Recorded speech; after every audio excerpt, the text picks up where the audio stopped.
আলহামদুলিল্লাহ ভালো। ভালো আছেন? সবচেয়ে সুখী মানুষ কেটে রে সেলিম? কেন আপনি জানেন না? না, হায় ব্যাপারটা আমি হায়! জানি না। সবচাই সুখী হলো রাস্তার পাগল।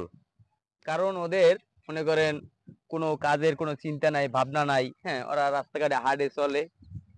ওরা হইলে সুখী ও পৃথিবীর। এটা হ্যাঁ, আমি আসলে মনে করি এটাই জানতাম। কিন্তু এটার অনেক উল্টাই লাইছে। উল্টাই লাইছে এরকম পৃথিবীর সবচেয়ে সুখী মানুষ আমি এরকম মনে করি যে মহিলাদের মধ্যে যেমন মনে কর এই তোর বোন বিয়ে দিছ। হ্যাঁ। ওই বোন বিয়ে দেওয়ার পরে দেখা যায় ওই যে স্বামী সন্তান সবকিছু নিয়ে তোর বাসায় বাড়ি ঘর করছে। আচ্ছা।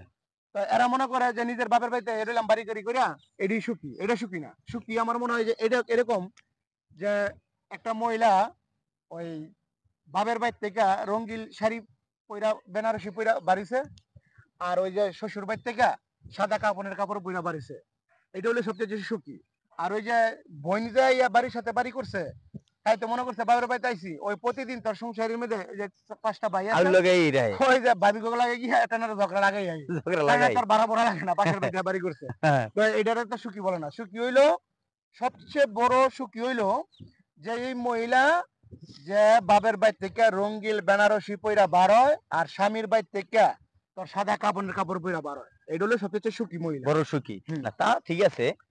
তো এটার বর্ণনাটা তুই কিভাবে দিতে পারিস আমি কতটুকু জানোস কি আসে বিষয় এইসব বিষয়ে তো ভাই আমার আইডিয়া নাই। এটা আপনি বলেন দি শুনি।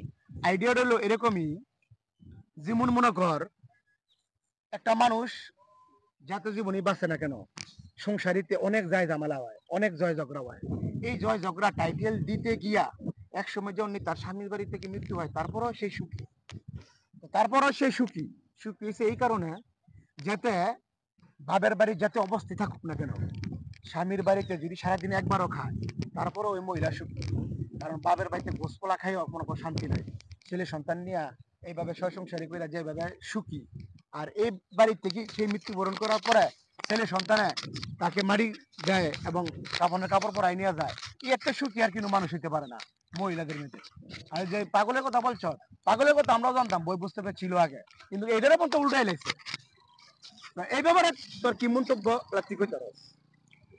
এইসব ব্যাপারে আমার আবার একটু অভিজ্ঞতা কম তো। কারণ আপনারা মুরুব্বি, আপনাদের বয়স হয়ে গেছে।